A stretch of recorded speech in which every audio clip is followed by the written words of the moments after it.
Welcome back to the homestead. I'm doing this one a little different with a voiceover with an update on the garden. So here we go. Look at our green beans. These ones are a bush bean and they are doing real nice. I ate one yesterday and it was delicious. Bunch of them there that are about ready to be picked. So yeah, we will probably start harvesting those pretty soon here in the next day or two. And hopefully they'll just keep on giving us a whole bunch through the rest of summer. So there's plenty of them growing now. What's these guys here? This is our broccoli. And Mrs. Howell loves her broccoli. The plants themselves are massive, but you see the florets. They're tiny little things just starting to form down there in the center. Not all of them are forming florets, but these ones here are, and they are looking real nice. So hopefully we'll be ready to harvest those soon. Lettuce is looking nice. We've cut off one or two leaves here and there for certain things, but those will be ready soon, as well as the kale, curly leaf. This right here is a lettuce that thought it was a kale. We let it grow. I'll probably cut that soon, but we've been harvesting kale for the last week or two, and it is delicious and beautiful. Green curly leaf. Peppers, oh boy. So not so great, but I'm surprised that they actually are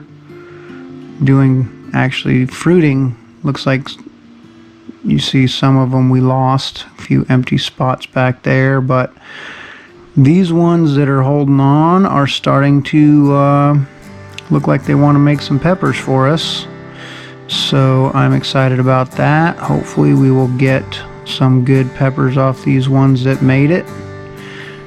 And tomatoes, these guys are going. We did some trellising on this that seems to be working okay. I don't know if I'm 100% decided that this is this way we're going to go every year, but that's Roma. There we planted Romas and Better Boys. They are a little mixed and matched here. They're not like one row of each. But down this one here, I believe this is a Better Boy, and they are looking pretty nice. They're more round, and then the Romas, which I think we got another one right here, they're a little longer. Oh yeah, there's our jailbirds. I put cages around our blueberry bushes because last year we got none, and I think we had birds or something eating them. But now I realize they're just not producing very much. So this one's got the most out of all three, and there's that one blue one. Look at that blue. Everyone else is still waiting. But that's more than last year. And this little guy, this was a surprise. I was not expecting. It was a dead branch last year. I thought it was gone, and then it came back, and now it looks like it might actually give us these grapes. Hopefully they'll grow to full, good, delicious grapes. But I caged that as well just because I didn't want birds or anything eating them. I wanted to see what it would actually do. So I'll do a trellis for that eventually. This was a berry bush on my little permaculture mound. As you can see, the rest of what was growing there was mostly just wild There was clover and dandelion and all kind of other stuff. I just chopped it today, dropped it all on top of the mound, and added some wood chips on top of that. See those freaking beetles right there? It's like they're having an orgy. Bunch of freaks. Don't worry, I took care of them. I don't spray it. I just end up crushing them. That one I just actually ripped off the whole top of that plant and smushed them. There's some more. This is bush bean, and then those white flowers are actually cilantro that we had inside that we replanted. This was all from one cantaloupe. I cut it open, ate it, and then I threw them out and spread them around in the dirt, and there they go. And then this little bunch here is some other melon, and that one corn decided to go. We took stuff that ended up not growing inside when we started, and I stuck the dirt in the ground, and some of it actually grew once we put it out here. So hopefully we'll get some melons off of that. This is our Three Sisters. If you've never heard of it, it's a combination of pole beans, summer squash, and corn. And you put them in the same hole.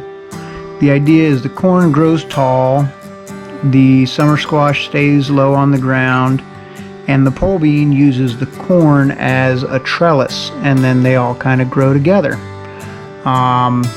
In my case, I had to put a trellis because the corn just did not take off the way that I hoped it would. I guess the ground wasn't really warm enough yet or something like that, but some of them you see the corn came out, but the other two didn't, and some of them you see just pole beans.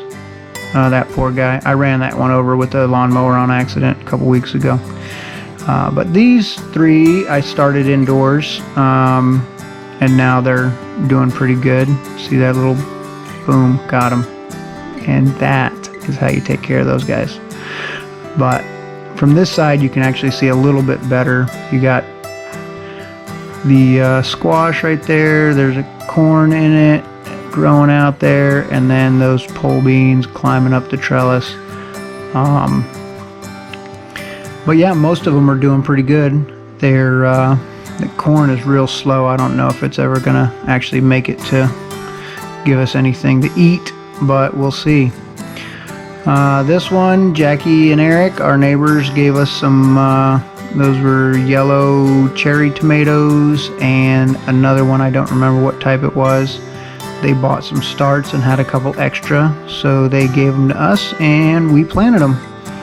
Kind of did a little make-do stick trellis setup with those, and they seem to work. And our tea garden, of course, that's rhubarb. That's not for the tea right there, but this here next to it is, I believe, peppermint, and then the second row is spearmint. I might have that backwards. If you know, leave a comment. But two different kind of mints right there.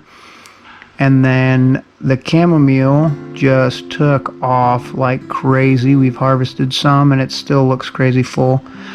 Next to the chamomile, that sad row is lavender that's just not doing much. And then we've got a row of lemon thyme and a row of cilantro, which we've also harvested twice from that, and it's still doing real nice. Same thing, the lemon thyme right there, and the mint. We've taken clippings off of all of those, but yeah, they're doing pretty good. So as of now, our fruit trees, they're doing okay. Unfortunately, they are not going to give us any fruit this year. There's one coming up here that we'll see, and it is a plum. It's like the lone fruit. Is There you go, right there. There you go. Hi. One plum. Hopefully it makes it all the way. And this poor pear tree here, it looked dead, the top of it, but down at the bottom we got some things. It is a Bartlett Pear. Last year it looked okay, but it was not as strong as the rest of them, and this year it just pretty much looked completely dead. So I literally just lopped the top off of it. We'll see what happens. The other pear tree looks good, but no fruit on any of these. Unfortunately, the wind knocked most of the little buds off, the little flowers, before anything got pollinated, and that was that. That was, oh yeah, this is, I believe, a wild raspberry or something of the sort. I just let it keep growing. We'll see what happens with it. So there you go. Thanks for watching. That's the update to our garden, and we will show you some other stuff we've been doing, like some brickwork in the kitchen and siding finished up on the house and some stuff with the chickens. Other videos for that though. All right. See ya.